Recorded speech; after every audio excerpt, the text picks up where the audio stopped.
Goedenavond, het is zaterdag 8 april en u kijkt naar het Zeeuwse nieuws van vandaag.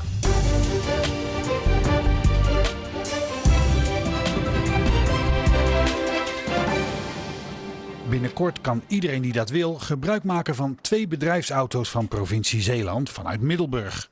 De provincie doet mee aan het deelautoproject Onze Auto. Wij als provincie willen heel erg het delen stimuleren, dus deelmobiliteit, deelfietsen, maar ook deelauto's. Toen hebben we gezegd, weet je wat we doen? We gaan ze niet achter onze hekken zetten, maar we zetten ze hier op het Damplein neer. Het is een proef die bij succes uitgebreid gaat worden. Uiteindelijk willen we naar meer deelauto's, dus dit is een start van 2. Maar je wil op meerdere plekken, in Middelburg, in Vlissingen, in Goes, in Zeeland, wil je deelauto's neerzetten.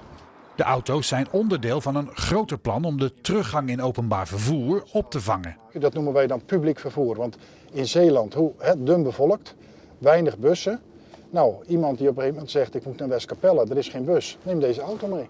Wie gebruik wil maken van de provinciale en andere auto's kan informatie krijgen op de website onzeauto.com.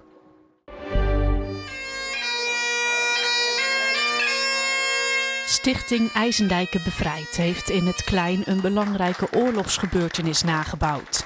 Het gaat om een explosie die plaatsvond tijdens de Tweede Wereldoorlog op een boerderij in de polder. Een noodlottig ongeval waarbij 47 geallieerde militairen omkwamen en veel gewonden vielen. Het is geen flauwekul wat die mannen allemaal gedaan hebben. Dat moet geëerd worden, dat moet in beeld gebracht worden.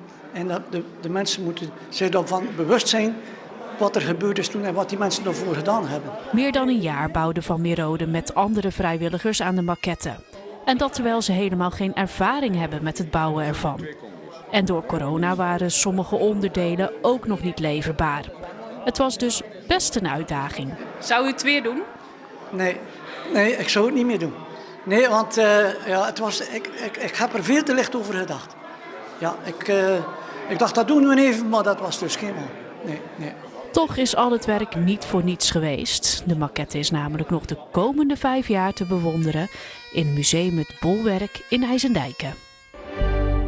Op de Westerschelde passeerde vanmorgen een bijzonder transport. Een schip geladen met onder meer 3 enorme containerkranen voer richting Antwerpen.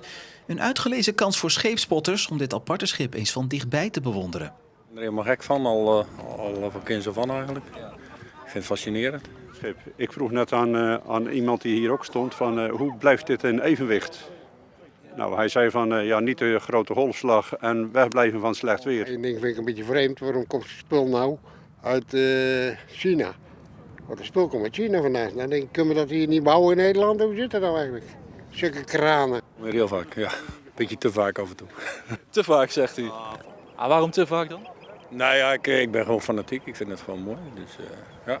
De terminalkranen zijn bestemd voor Antwerpen Gateway in het deurgangdok bij Doel. In totaal komen daar 17 nieuwe containerkranen, een investering van €200 miljoen. 451 jaar geleden was Vlissingen de eerste stad in de Lage Landen die zichzelf bevrijdde van de Spaanse bezetting. En dat werd vandaag gevierd in Vlissingen met allerlei activiteiten waardoor bezoekers zich in de middeleeuwen waanden.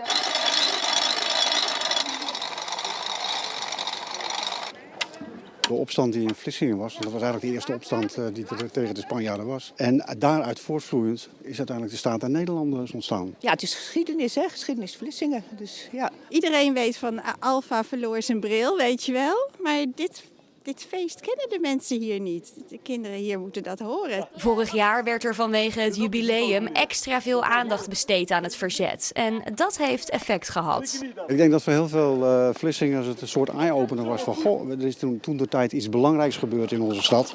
Daar moeten we eigenlijk altijd wat aandacht aan besteden. Dat hebben we echt wel kunnen merken dit jaar. Behalve de middeleeuwse markt was er ook een optocht en werden er gebeurtenissen uit 1572 nagespeeld. En zo werd dit historische moment voor Vlissingen en Nederland opnieuw onder de aandacht gebracht. Wat heb je allemaal afgespeeld? Het levert elk jaar weer prachtige plaatjes op. Tulpenvelden die in bloei staan, zoals hier in Hoofdplaat. Telers doen ook dit jaar de oproep: kijken mag, maar eraan zitten niet. Als ze langs lopen en langs fietsen, geen enkel probleem.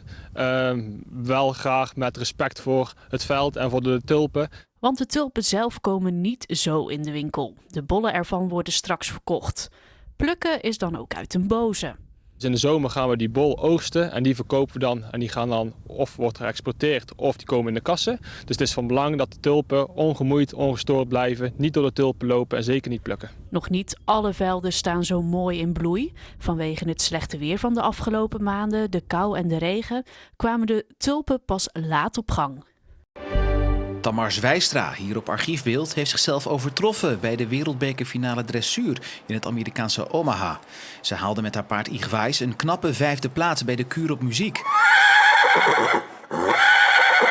Nooit eerder eindigde de Amazone uit Schoren zo hoog bij een internationale wedstrijd. Dinja van Lieren uit Capelle moest zich eerder deze week terugtrekken omdat haar paard Hermes niet fit genoeg was om mee te doen. De zon brak geleidelijk door de bewolking en in de loop van de middag kwam er steeds meer zonneschijn. En dat leverde vanmiddag soms best wel fraaie wolken op, zoals op deze foto is te zien die bij de Dishoek werd genomen. De maximumtemperaturen kwamen vanmiddag uit op 12 à 13 graden en de wind was zwak tot soms matig uit het noorden tot noordoosten. Vanavond en vannacht zijn er brede opklaringen. Met een zwakke wind uit het noordoosten zakt de temperatuur tot ongeveer 6 à 7 graden.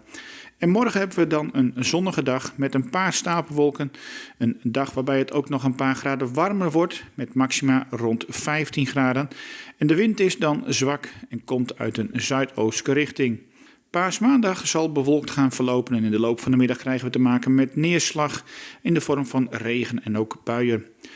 De wind is dan matig tot vrij krachtig uit het zuiden. En de dagen daarna zien we wisselvallig weer en dat betekent dat we elke dag wel te maken gaan krijgen met neerslag in de vorm van buien of regen.